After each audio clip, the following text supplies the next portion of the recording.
Faustino Catalina. Iglesia Noticia. COPE. Estar informado.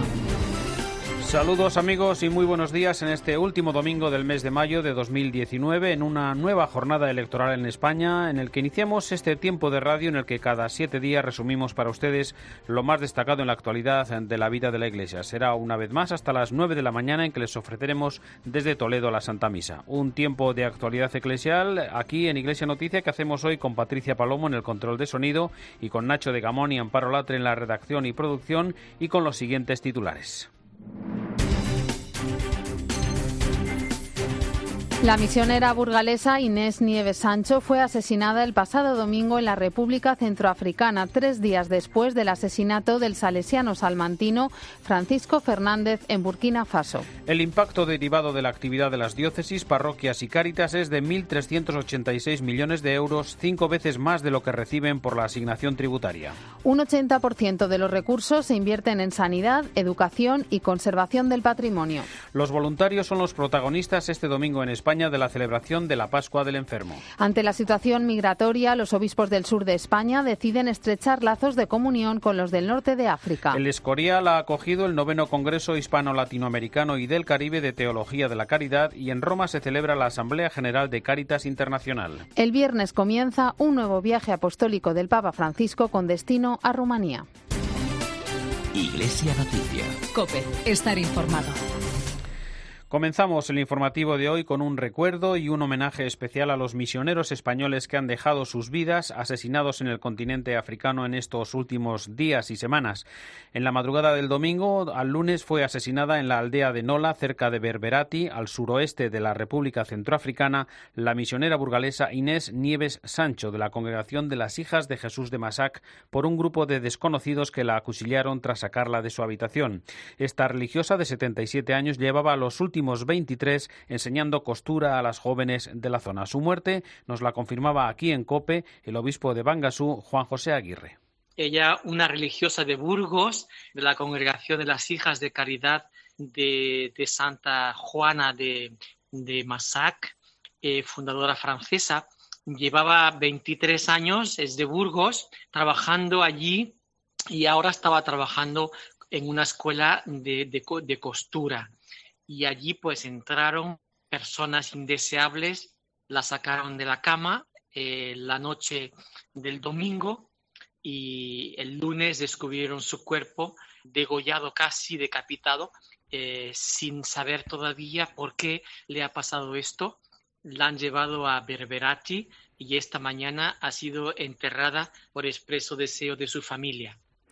Recordamos también a 2 salesianos, el salmantino Francisco Fernández, de 60 años, que fue asesinado el pasado 17 de mayo en el centro salesiano Don Bosco de la ciudad de Bobo Dioulasso, en el suroeste de Burkina Faso, a manos de un antiguo cocinero que trabajó para la congregación. Y en ese mismo país, hace 3 meses, era el cordobés Antonio César Fernández, de 72 años, quien moría tras un ataque yihadista a 40 kilómetros de la frontera sur del país. Recordamos su palabra y su testimonio. Tengo 50 años de salesiano, profesor perpetuo. Entonces lo que puedo deciros es que vivir la vida salesiana, la vocación salesiana, es una gracia del Señor, una serie de gracias encadenadas. Entonces yo lo único que puedo decir es que he recibido muchos beneficios del Señor justamente en contacto con los jóvenes. Y son los jóvenes en los diferentes lugares donde he estado los que me han ido enseñando a ser salesiano y a ser lo que ahora mismo soy. Entonces es una acción de gracias porque yo no merezco esa vocación, una vocación que me sobrepasa. Donc merci beaucoup au Seigneur et j'encourage à celui qui sent cette vocation vraiment de l'accomplir parce que ce n'est pas facile, mais ça c'est une joie de pouvoir servir un peu la congrégation et les jeunes. Merci beaucoup. En el espejo de COPE nos hemos acercado a conocer la situación en Burkina Faso, un país del Sahel en el que en los últimos años se han multiplicado las acciones yihadistas con el secuestro y el asesinato de varios sacerdotes y misioneros. Allí trabaja desde 1970 el padre blanco Eugenio Jover, que nos ha contado que hasta ahora Burkina Faso ha sido un país pobre pero con paz y armonía, algo que parece haberse perdido en los últimos meses, sobre todo en el norte del país, donde muchos pueblos se han quedado vacíos y la actividad pastoral se ha reducido a la mínima expresión. Aunque el país no haya salido todavía de la pobreza, bueno, pues un poquito mejor sí que va. Sin embargo, hemos entrado ahora en la guerra, que es mucho peor, en el terrorismo, y hay una parte del país que está con una inseguridad total y que está medio tomada por el yihadismo. Ha habido estos ataques. Llevan ya 3 años y bueno, pues no ha sido nunca una cosa religiosa. Ha sido más bien, bueno, pues atacaban a los policías, a los gendarmes, a las instituciones del Estado, y no era esto de atacar ahora a los lugares de culto. Y claro, pues esto ha producido en la comunidad cristiana muchísima alarma. Los ataques que se han producido en muchos pueblos, bueno, pues han producido que la mayor parte de los pueblos del norte, en el Sahel aquí de Burkina, pues se han quedado vacíos. De estas últimas vidas entregadas en la misión nos habla el director de Obras Misionales Pontificias, José María Calderón. Está entregando la vida por Jesucristo, por llevar a Cristo, y no se van de los sitios donde hay peligro porque saben que el día que ellos se vayan, la Iglesia y Cristo dejará de estar presente en aquel sitio, ¿no? Son hombres y mujeres que viven sin heroicidad hasta el día en que descubrimos que les han matado. Toda su vida la han entregado, la han puesto en manos de Dios, y llega un día en el que incluso el Señor les pide el don de su vida de esa forma. Y para mí, como para cualquier cristiano, esa ofrenda es un regalazo, porque me hace ver que vale la pena Cristo y que Cristo quiere estar en todas partes. La última muerte de un misionero español ha coincidido con la celebración en Madrid de las jornadas de delegados de misiones y directores diocesanos de obras misionales pontificias. Han estado centradas en esta ocasión en los jóvenes y la misión por la urgencia que tiene la Iglesia de misioneros, dada la Edad Media y la situación de los que ya están en tierras de misión. José María Calderón. La edad media de nuestros misioneros es muy alta y hay que descubrir que la misión no es una afición o no es un hobby, es una vocación. Y hay que abrir a los jóvenes la posibilidad de que descubran en la misión una vocación. 1. Y 2, que la misión es una cosa muy atractiva para la gente joven. Lo que descubrimos todos es que los jóvenes, cuando se les habla de la misión, cuando ven el testimonio de un misionero, se emocionan, se entusiasman, pues también para saber hacerlo bien y para que no nos cansemos de dar ese testimonio de vida y de fe. El vicesecretario para Asuntos Económicos de la Conferencia Episcopal, Fernando Jiménez Barrio Canal, ha presentado el último informe sobre el impacto socioeconómico de la labor de la Iglesia Católica en la sociedad y la economía españolas. Nos recuerda los principales datos Nacho de Gamón. Buenos días. Muy buenos días. Según este informe, elaborado por la consultora EY, la actividad ordinaria de las 70 diócesis y las más de 23.000 parroquias que hay en España tiene un reflejo muy positivo en la sociedad española. La Iglesia da 5 veces lo que recibe. Fernando Jiménez Barrio Canal es el vicesecretario para Asuntos Económicos de la Conferencia Episcopal. La labor que desempeñan las diócesis y parroquias españolas aportan a la sociedad 5 veces lo que los contribuyentes están aportando a través de ese esfuerzo fiscal que es la asignación tributaria. Por ejemplo, el valor del impacto de la actividad asistencial y caritativa que realiza la Iglesia Católica con los colectivos marginales y en riesgo de pobreza, que duplica la inversión realizada. Por cada euro que la Iglesia invierte en este tipo de actividades, hay un retorno de inversión de algo más del doble. Por eso pensamos invertir en favor de evitar la desigualdad es también una inversión tremendamente rentable desde el punto de vista social. Esto supone que el valor generado por la Iglesia solamente en la actividad asistencial representa 2,5 veces los fondos totales recibidos mediante la asignación tributaria. La actividad de diócesis y parroquias también afecta a los ámbitos sanitario, educativo o el del patrimonio cultural y genera casi 65.000 empleos directos en nuestro país. Esta semana se ha celebrado en Córdoba una nueva asamblea de los obispos del sur que, además de analizar la situación de las migraciones, han decidido estrechar lazos de comunión con los obispos del norte de África. Nos lo cuenta desde Córdoba Natividad Gavira.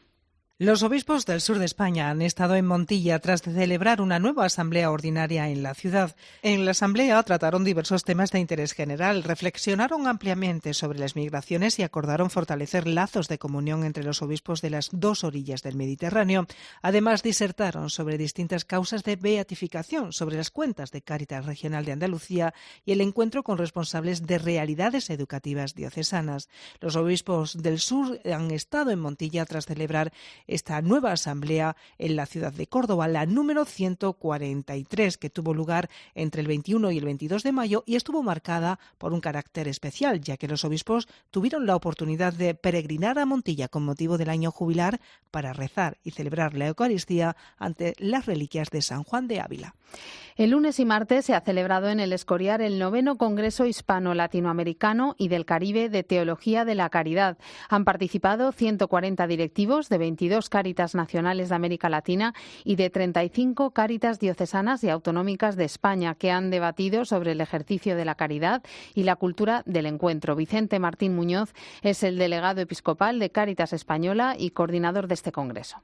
Pensamos que uno de los signos de los tiempos es la necesidad de trabajar en favor de esa cultura del encuentro. Hemos ido profundizando también qué implica un desarrollo humano integral que sea solidario y además sostenible. Nosotros decimos que nos duele la pobreza creciente en nuestro mundo, ¿no? Y no solo la pobreza, sino también la desigualdad que se van generando, ¿no? Nos duele que la gente tenga que salir de sus ámbitos, de sus países, se vean forzados a migrar. Y nos duele las rupturas que se producen en nuestro mundo, ¿no? Rupturas entre las personas por esas desigualdades y también esa ruptura en la armonía con la madre naturaleza, con lo que nosotros llamamos de la casa común. En la declaración final, los participantes en este congreso expresan su preocupación por las actitudes de racismo y xenofobia y recuerdan las exigencias de la cultura del encuentro en el actual contexto internacional. Vicente Martín. Constatamos el sufrimiento de la gente, constatamos que hay que salir del propio país para mejorar tu vida, no solo para mejorarla, sino también para mantenerla.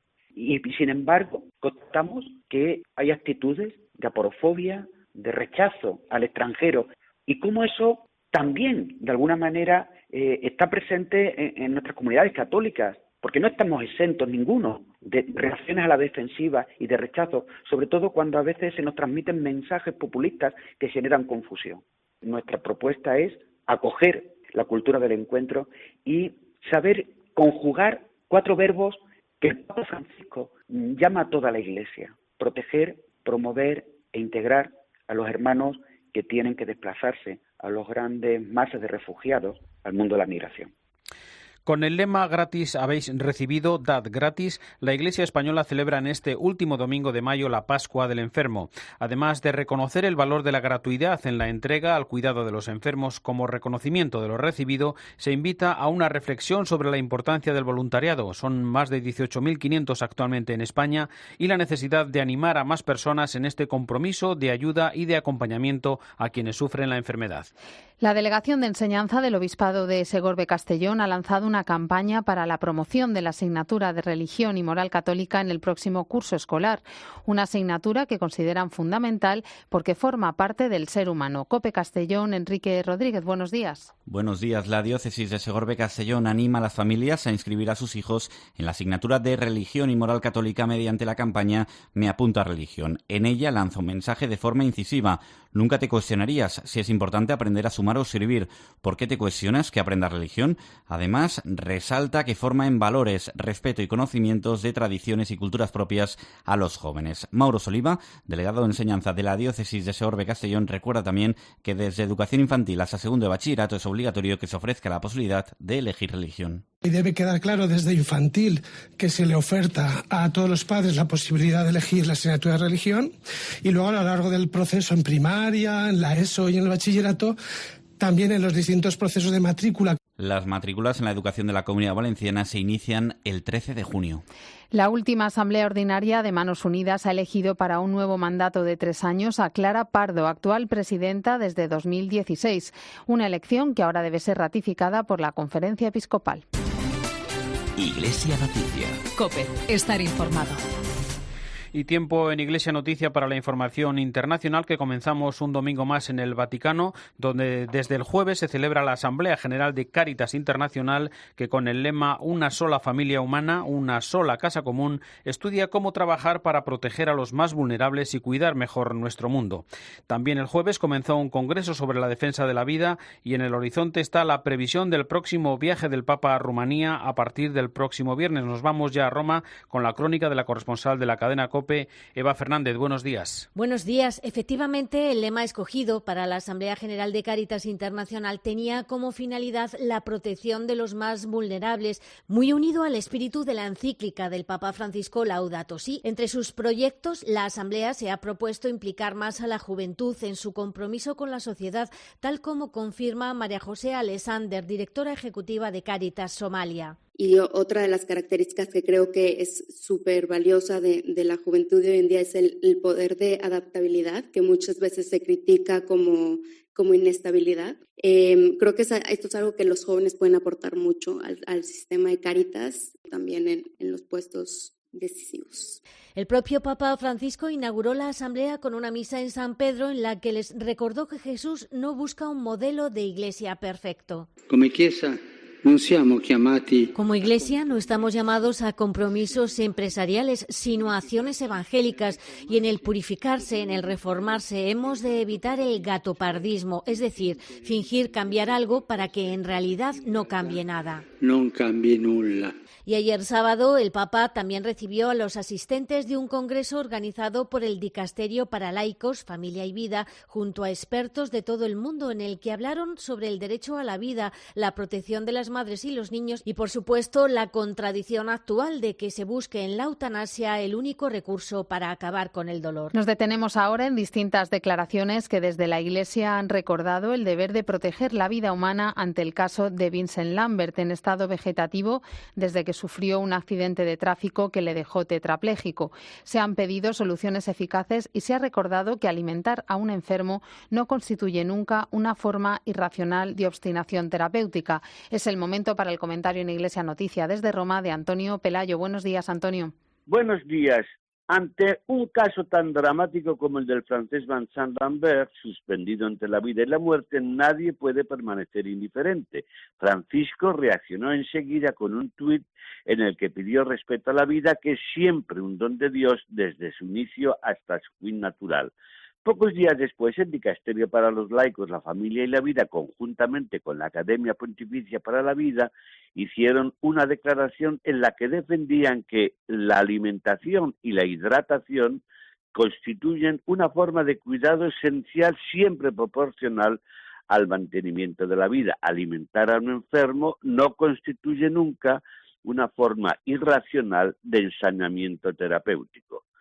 Un día antes, el arzobispo de París, Monseñor Michel Aupetit, se pronunció también sobre este caso que ha dividido profundamente a la opinión pública francesa. Téngase en cuenta que el arzobispo de la capital francesa ejerció durante 20 años la profesión de médico y, por lo tanto, sabe de lo que habla.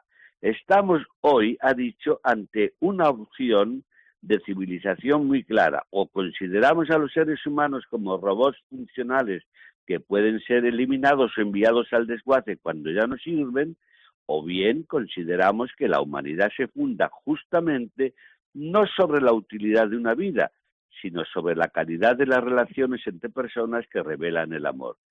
El que fue doctor Aupetit constata que Vincent Lambert tiene los ojos abiertos, que respira normalmente, que está en una situación estable en absoluto al final de su vida. Solo necesita que se le suministren agua y alimentos por vías naturales, es decir, por sonda nasal o gástrica. Su conclusión es muy neta. La opción es entre una civilización del desecho o la civilización del amor. Para un cristiano, la segunda es la decisión justa. Desde Roma les ha hablado Antonio Pelayo. Gracias, Antonio. Recordamos con Eva Fernández que el Papa Francisco inauguró los trabajos de la Asamblea General de la Conferencia Episcopal Italiana con un discurso en el que habló de la sinodalidad de la Iglesia, de los procesos matrimoniales para aliviar familias heridas y también de las relaciones entre sacerdotes y obispos. En un intenso y profundo discurso, el Papa abordó 3 aspectos importantes: la sinodalidad y colegialidad, la reforma de los procesos matrimoniales y las relaciones entre los sacerdotes y los obispos. Francisco quiso subrayar de forma especial la importancia de no alargar innecesariamente los procesos de nulidad, porque la Iglesia es madre y se preocupa por el bien de sus hijos, que en este caso son aquellos marcados por la herida de un amor quebrantado. El Papa también subrayó la necesidad de establecer relaciones de confianza y amor entre obispos y sacerdotes, algo que representa la columna vertebral en la que se basa la comunidad diocesana. Además, el Papa ha pedido a los prelados italianos que no caigan en la tentación de acercarse solo a los sacerdotes más próximos, porque incluso cuando las relaciones no son fluidas, el obispo debe representar la figura de padre o hermano mayor para sus sacerdotes, sobre todo en momentos difíciles. Por último, respecto a la sinodalidad, les recordó lo necesaria que resulta la participación de todo el pueblo de Dios en la vida y misión de la Iglesia. Incluso ha abierto la puerta a un posible sínodo para la Iglesia italiana. Y esta semana, Eva, se ha presentado el informe anual de la Autoridad Financiera del Vaticano sobre las actividades financieras y de supervisión, así como la prevención y lucha contra el lavado de dinero y la financiación del terrorismo. Sí, son los resultados de un exhaustivo y exigente informe anual impulsado por Benedicto XVI, que fue quien tomó la iniciativa. Esta autoridad de información financiera persigue que no exista ni fraude fiscal ni blanqueo de capitales en las transacciones que realiza el Banco Vaticano. Y hay buenas noticias porque el informe indica que en 2018 disminuyeron las operaciones calificadas como sospechosas de 150 a 56 casos, lo que confirma que están siendo eficaces los medios puestos en la lucha contra las acciones financieras ilegales. Tommaso Di Russa es el director de la Autoridad de Información Financiera. Quizás tenemos menos preocupaciones que otras autoridades similares, pero esto no significa que no sea necesario mantener medidas preventivas o ciertas estrategias políticas. Según sus estatutos, el Banco del Vaticano no puede ser usado por el público en general, sino que está reservado para las personas que trabajan en su territorio, nunciaturas y diplomáticos acreditados ante la Santa Sede. Gracias, Eva. Los obispos católicos de Tierra Santa consideran que la fórmula 2 pueblos, 2 estados es una retórica vacía, por lo que es necesario un nuevo planteamiento en el que tenga prioridad la igualdad de todos, hombres y mujeres, para conseguir una paz justa y duradera. Corresponsal en Israel, Daniel Blumenthal, buenos días. Buenos días. Los obispos católicos ordinarios de Tierra Santa declaran retórica vacía a la fórmula de 2 estados para 2 pueblos, que ha sido hasta ahora el fundamento de toda negociación de paz entre israelíes y palestinos, y afirman estar promoviendo una nueva visión para Jerusalén y toda la tierra llamada Israel y Palestina entre el río Jordán y el mar Mediterráneo. La Asamblea de los Ordinarios Católicos de Tierra Santa está presidida por Musa el-Haj, arzobispo maronita de Haifa, y entre sus miembros se cuentan el arzobispo Pier Battista Pizzaballa, administrador apostólico del Patriarcado Latino de Jerusalén, y el padre Francisco Patton, custodio de Tierra Santa.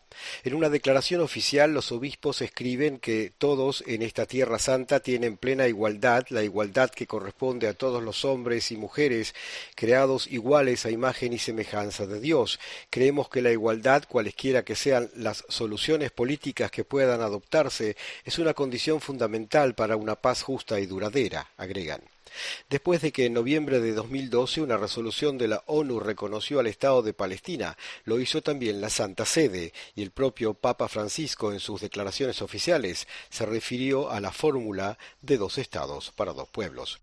Nos acercamos también hasta Marruecos con una propuesta de diálogo interreligioso a partir de la celebración del Ramadán. Corresponsal Beatriz Mesa, buenos días.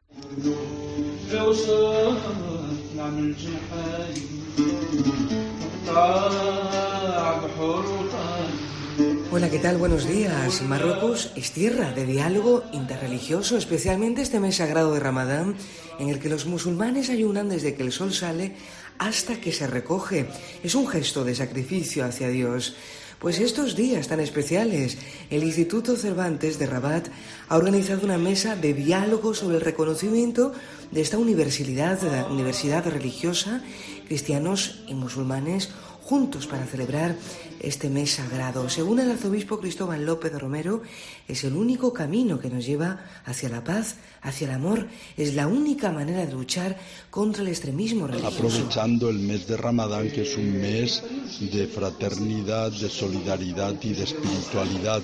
Es un mes que nos da a todos la oportunidad de compartir lo que da sentido en lo profundo a nuestra vida de cada uno y de esta manera poder avanzar por lo que Su Majestad el Rey nos dijo en su discurso a la Tur Hassan, caminar en el diálogo hacia el conocimiento mutuo, el respeto y la construcción de la fraternidad. Y es que no habrá paz entre las naciones sin paz entre las religiones.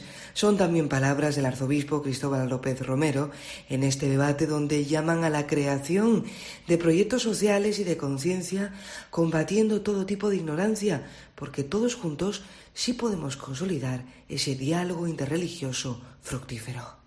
Recordamos en Iglesia Noticia que el fin de semana pasado, y con el lema Busca la paz y corre tras ella, se celebró en el santuario de Lourdes el 61º Encuentro Internacional de Militares por la Paz, en el que participaron 510 españoles coordinados por el Arzobispado Castrense de España, que cuenta con la valiosa labor desarrollada durante todo el año de los capellanes y de los voluntarios militares. Más de 13.000 participantes de 39 países, con la perspectiva de los soldados, han meditado sobre los conflictos y sus consecuencias, en algunos de los cuales ellos mismos han participado, de tal forma que son conocedores de la destrucción y el desgarro que producen algunas decisiones. El arzobispo castrense de España, Juan del Río, recordó que la falta de unos ideales y de un objetivo que vaya más allá del hedonismo dificulta la tarea de todos aquellos que han adquirido el compromiso de defender a sus semejantes de la maldad y las guerras, labor que desarrollan los hombres y mujeres de las Fuerzas Armadas y de los cuerpos de seguridad diariamente, de forma constante e incluso fuera de nuestras fronteras. Y volvemos de nuevo a la actualidad en España. El proyecto cultural Segovia Sacra ha rehabilitado el Palacio Episcopal con una muestra de arte sacro, Splendor Fidei, con obras de toda la diócesis. COPE Segovia, Cristina Castellanos. En abril abría sus puertas Splendor Fidei, el esplendor de la fe, el primer museo de orfebrería religiosa de España. Se ubica en el antiguo Palacio Episcopal de Segovia del siglo XVI. La colección reúne 177 piezas, 80 proceden de parroquias de la Diputación Provincial y particulares, y el resto del propio obispado. No es solo un lugar donde custodiar y mostrar piezas, sino un proyecto catequético para ayudar a comprender el papel de esos elementos en la liturgia. Miguel Ángel Barbado es el delegado diocesano de Patrimonio. Porque lo que hemos querido es que lo más importante era que fuera no solamente como para traer todas las piezas sin más y hacer aquí un almacén, sino que fuera algo catequético, importante, para saber para qué significan cada una de estas piezas de orfebrería. Destacan la Cruz de San Miguel, la corona de la Virgen de la Fuencisla, la Cruz de la Colegiata, una cetre de bronce y cobre que regaló el comunero Juan Bravo en el siglo XV y una curiosa custodia, que es a su vez cáliz, un museo vivo, según el historiador y comisario del obispado Alberto Herreras. Una particularidad de este museo es que es un museo vivo. Es decir, las piezas no están aquí, como piezas de museo que se dice, sino que tienen su función litúrgica, pastoral, y en el momento que es necesario que una de estas piezas se utilice para el culto en la parroquia de la que proviene, pues la pieza abandona la exposición, cumple con su función litúrgica y después vuelve aquí para que el público pueda ver y pueda gozar de estas maravillas que tenemos. Splendor Fidei forma parte del proyecto cultural Segovia Sacra, que engloba 4 de las iglesias románicas de la ciudad y la catedral, con la visita a su torre, que recientemente ha incorporado un audiovisual en 3D. Segovia Sacra es otra manera de vivir la historia. Madrid se convertirá en capital mundial de la paz, ya que acogerá del 15 al 17 de septiembre el Encuentro Internacional por la Paz, impulsado por la Comunidad de San Egidio y la Archidiócesis de Madrid. Con el lema Paz sin fronteras, pondrá el acento en la necesidad de rezar juntos por la paz y de construirla entre todos, uniendo las voces de las religiones, culturas, organizaciones y personas que comparten el sueño común de paz mediante el diálogo, la solidaridad y el encuentro.